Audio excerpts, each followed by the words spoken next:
हम लोग चलेंगे परीक्षित का जन्म कैसे हुआ और उसी को भागवत क्यों सुनाई गई। महाभारत का युद्ध समाप्त हो चुका था, कौरव आदि सब मृत्यु को प्राप्त हो चुके थे, केवल एक दुर्योधन बचा था। वह भी छिपकर तालाब में बैठा हुआ था। उसके मित्र थे अश्वत्थामा। दुर्योधन बहुत उदास था और अपने मित्र से कह रहा था कि हे अश्वत्थामा, मेरा राज्य चला गया, मुझे कोई दुख नहीं है, सारा परिवार खत्म हो गया, इसका भी कोई दुख नहीं है, लेकिन यह सोचकर मुझे अत्यंत दुख लग रहा है कि पांडव अभी तक जीवित क्यों हैं। मानव अपने दुख से इतना दुखी नहीं होता जितना दूसरे के दुख से दुखी होता है कि उसका पड़ोसी सुखी क्यों है। यह मत्सर भाव मानव हृदय में दुख का कारण बन जाता है। इस मत्सर ईर्ष्या की आग से बचो।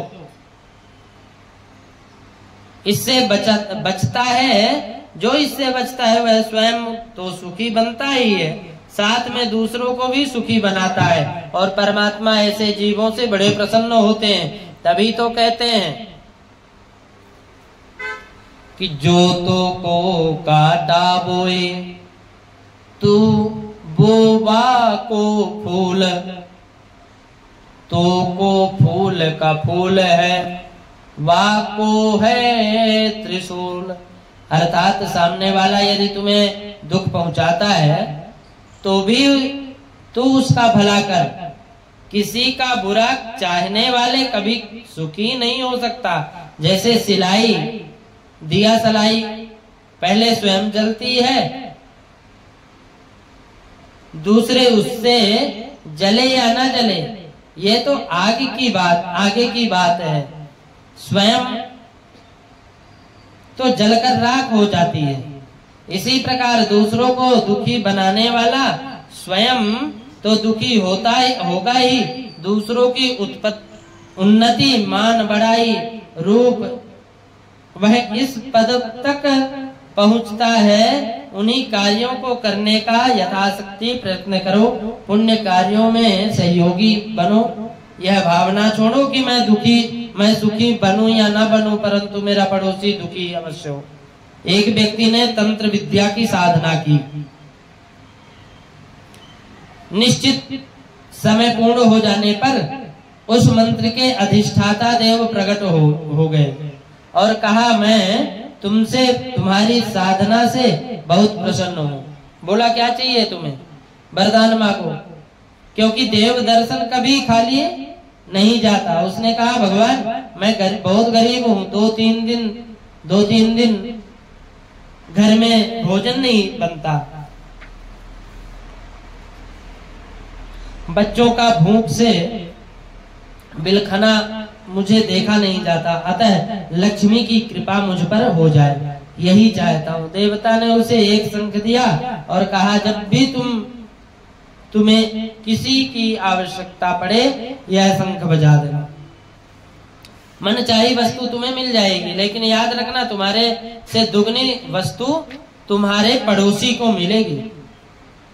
ऐसे सुनते ही मन में ईर्ष्या की आग भड़क उठी। सोचा, तपस्या मैंने की, उसका सुख भोगेगा मेरा पड़ोसी, यह तो मुझसे सहन नहीं होगा। विचार करता हुआ घर पहुंचा। पत्नी के पूछने पर सब कुछ कह सुनाया। स्नान आदि से निवृत्त होकर पूजा पाठ किया, शंख बजाया और कहा, हे शंख देवता, हम 5 प्राणी हैं, 2 हम और 3 हमारे बच्चे, तो हमारे लिए चांदी के थालों में 36 प्रकार का व्यंजन भोजन भेजा जाए। आवाहन सुनते ही आकाश मार्ग से 5 थाली में भोजन आ गया। पड़ोसी लेकिन खिड़की से बाहर देखा तो पड़ोसी के घर 10 थाली भोजन आ गया। पड़ोसियों ने स्वयं भी खाया और बाकी को गरीबों को बांट दिया। पड़ोसी की जय जयकार होने लगी। बेचारा भोजन खाना तो भूल गया मुझको, और सोचने लगा कि यह मान प्रतिष्ठा जय जयकार के नारों की आवाज मुझको पागल बना देगी, मुझे इसका उपाय शीघ्र करना चाहिए। कुबुद्धि ने घेर लिया, शंख बजाया और कहा, हे शंख देवता, मेरी एक आंख फूट जाए। पलक झपकते ही वह काना हो गया। देखा पड़ोसी अंधा हो गया, कुछ राहत मिली।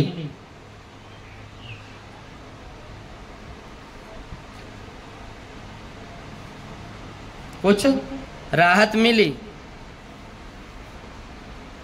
अब सोचा मैं तो एक से काम चला लूंगा, लेकिन पड़ोसी तो अंधा है, देखेगा कैसे, तो क्यों ना अपने घर के सामने एक कुआं खुदवाऊं। पड़ोसी के घर 2 कुएं खुदे, अपने आप खुद जाएंगे, और जब वह बाहर निकलेगा तो गिर जाएगा, वहां डूब जाएगा और मर जाएगा, ना रहेगा बांस, ना रहेगी बांसुरी, मुझे शांति मिल जाएगी।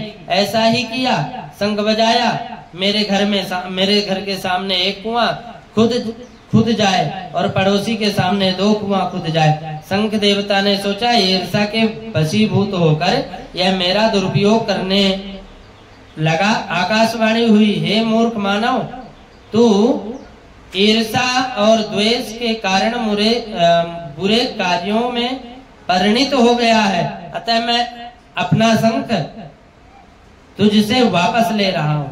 कहने का तात्पर्य है कि मनुष्य दूसरों के सुखी देखकर स्वयं ईर्षा रूपी अग्नि में जल उठता है और अपने भाग्य पर रोने लगता है। यदि स्वयं सुखी बनना चाहते हो तो हृदय को विशाल बनाओ, वसुधैव कुटुंबकम की भावना से सबको अपना समझो, परमात्मा से प्रार्थना करो। सर्वे भवन्तु सुखिनः, सर्वे सन्तु निरामयाः, सर्वे भद्राणि पश्यन्तु, मा कश्चित् दुर्भाग् भवेत्।